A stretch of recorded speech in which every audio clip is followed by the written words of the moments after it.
قصة أخرى يكثر الحديث عنها في الأوساط، أوساط بني أمية، أوساط الأمويون الجدد يعني، أو أولاد هند بنت عتبة بينزعجوا من هذا الموضوع، بيعتبروني إنه أنا أشتم وأهين. أنا لا أشتم، أنا لا أهين. يعني أنا لم أتمنى مرة أحد الأصدقاء إنه ذكر يعني إنه أنت تشتم الأمويين يا عسيسي، وأنا ذكرت ودخلنا في سجال وطالبت بالوثائق إنه صفحتي على الفيسبوك موجودة أمامك وبأثر رجعي سنة سنتين. إذا شفت على صفحتي في منشوراتي في فيديوهاتي شيء، كلمة، فقرة أشتم فيها بني أمية أو هند بنت عتبة أو العرب، لك مني اعتذار، وللعرب اعتذار، ولبني أمية اعتذار، ولأبي سفيان ولزوجه هند بنت عتبة. ما جاء، خضع في مسائل التأويل وهو باحث وناقد.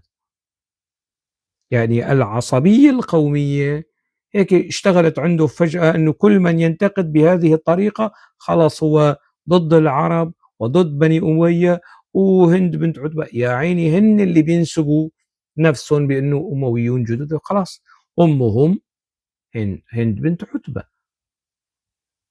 أمهم أم أمية معاوية بن أبي سفيان. فمش أنا هذه ليست شتيمة يعني، وأنا أنسبهم يعني أمنحهم شرفًا هم لا يستحقونه، عندما أصفهم بأنهم أولاد هند بنت عتبة، فأنا أمنح الأمويون الجدد شرفًا لا يستحقونه، لأنهم هم لا علاقة لهم ببني أمية، لا من قريب ولا من بعيد. فبييجوا بيقولوا لي إنه أنت تشتم بني أمية على العموم يعني. هلا فيما يتعلق بالمظلومية السنية والسنة ظلموا، أنا قلتها سابقا يعني وأكرر: النظام الحاكم في سوريا مش بس يعني لنقل على زمن حافظ الأسد وحتى الآن كان نظام سني برأس علوي. أركان أركان الحكم أو داعمي نظام حافظ الأسد ضد رفاقه البعثيين كانوا سنة. مصطفى طلاس سني، عبد الحليم خدام سني، زهير مشارقة سني، عبد الله أحمر سني، حكمة الشهابي سني، حسن تركماني سني، فاروق الشرع لاحقا سني، أحمد كفتارو سني، مروان شيخو سني، محمد سعيد رمضان البوطي سني، بدر الدين حسون سني. هو كان نظام حكم سني برأس علوي. جل المستفيدين من هذا النظام تجار دمشق، تجار حلب. فما يجي حدا يقول والله بيتاجروا بالضحايا السنة اللي سقطوا في ال 13 14 سنة الأخيرة يعني هؤلاء الأمويون الجدد. هلا أحمد الشرع شفتوه زار المخيمات، مخيمات النازحين الموجودين حاليا، المخيمات اللي كان على أساس عم يتخبى فيها. هل زار تلك المخيمات الموجودة في ريف إدلب وريف حلب، مخيمات النزوح الداخلية؟ هل زار مخيمات النزوح داخل تركيا؟ في زياراته التي يقوم بها، سواء مثلا لنفترض مثلا زار الأردن، هل زار مخيم الزعتري؟ إذا قام بزيارة مرتقبة لنفترض إلى لبنان، هل سيزور مخيمات اللجوء في لبنان؟ أتمنى ذلك، بس هو على حتى الآن ما سوى هيك شيء. فما يجي حدا يتاجر بمظلومية السنة وهو ويحكي على في هذا الإطار أنه على أساس كنا مغبونين كنا مظلومين. السنة حتى في الستينات حاولوا الوصول إلى السلطة لكي تكون السلطة تماما سنية 100% يعني.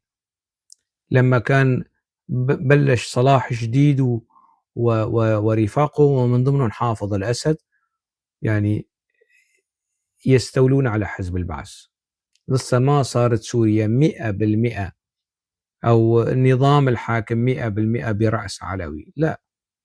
طيب تعالوا نجري مراجعة بسيطة جدا ومراجعة مدرسية التي تدحض هذه الأهزوجة الأكذوبة الخرافة إنه النظام الحاكم في سوريا ما كان نظام سني، كان نظام علوي 100%.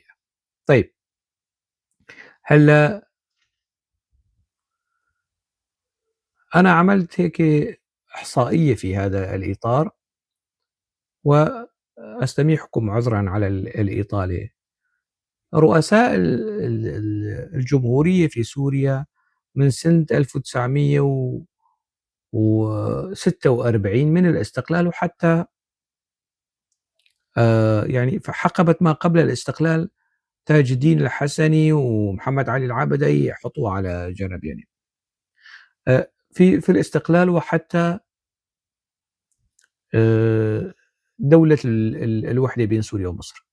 شكري القواتلي سني، حسني الزعيم سني، هاشم الأتاسي سني، أديب الشيشكلي سني، فوزي السلو يعني كان رئيس بالوكالة خلال فترة معينة يعني، هشام العطار كمان رئيس مؤقت سني، رجع شكر القواتلي كمان سني. هلا في زمن دولة الوحدة جمال عبد الناصر سني.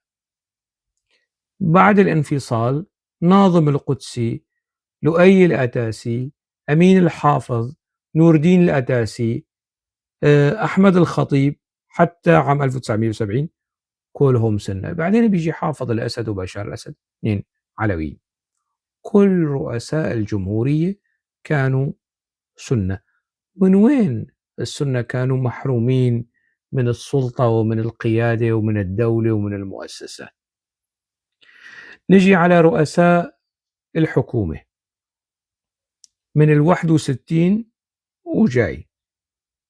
مأمون الكزبري سني، عزة النص سني، معروف الدواليبي، بشير العظمة، خالد العظم، صلاح الدين البيطار سنة، أمين الحافظ سني وأعتقد حلبي، يوسف الزعيم سني وديري، نور الدين العطاسي، بعدين بيجي حافظ الأسد من 70 لل 71 كان رئيس حكومة يعني في فترة الانقلاب. أحمد الخطيب كان رئيس الجمهورية. عبد الرحمن الخليفي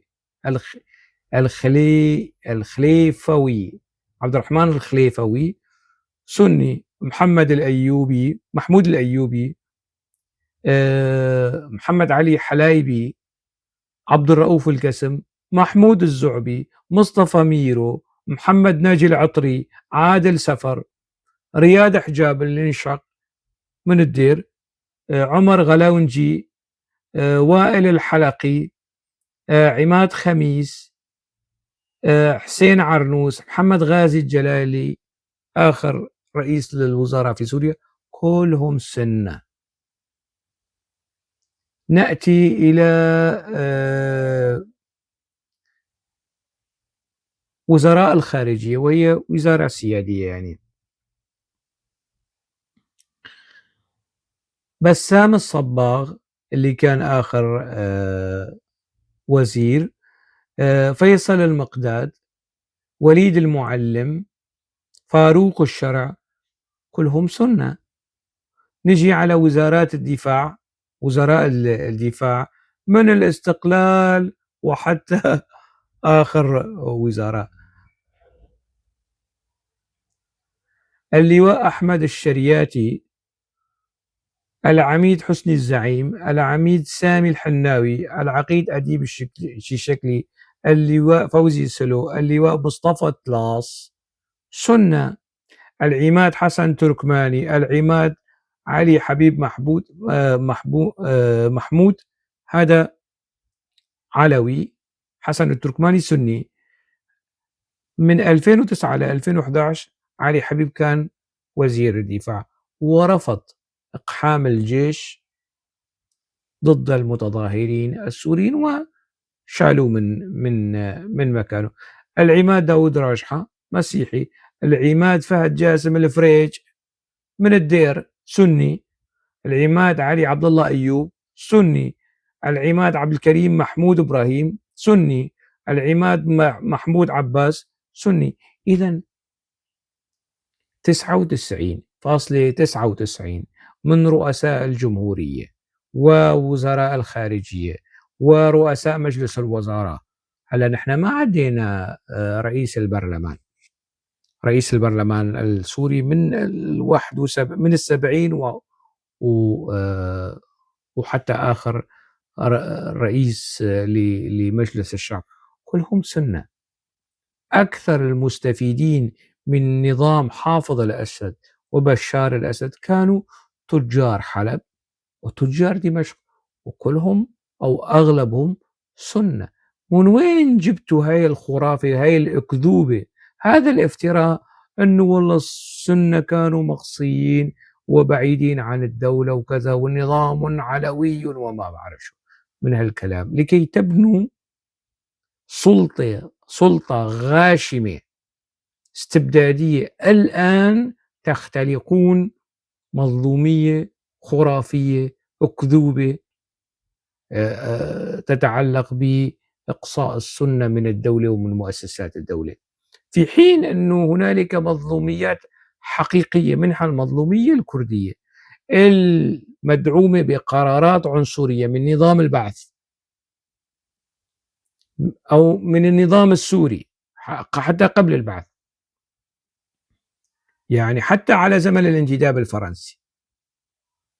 وفي شيء مدعوم بالوثائق، بتنكروا وبتجوا بتختلقوا مظلومية مناهضة ومضادة لكل هذه المعطيات التي في جزء منها، يعني أنا ذكرت جزء منها، وبالتالي بطلوها هي الخرافة يعني.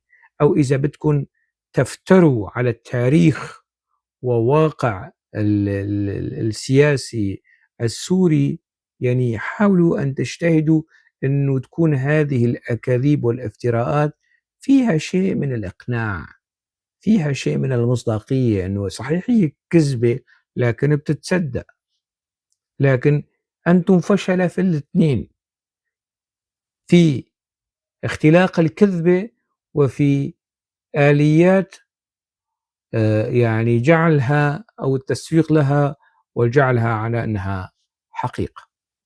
أكتفي بهذا القدر على أمل اللقاء في موضوع آخر. دمتم بألف خير.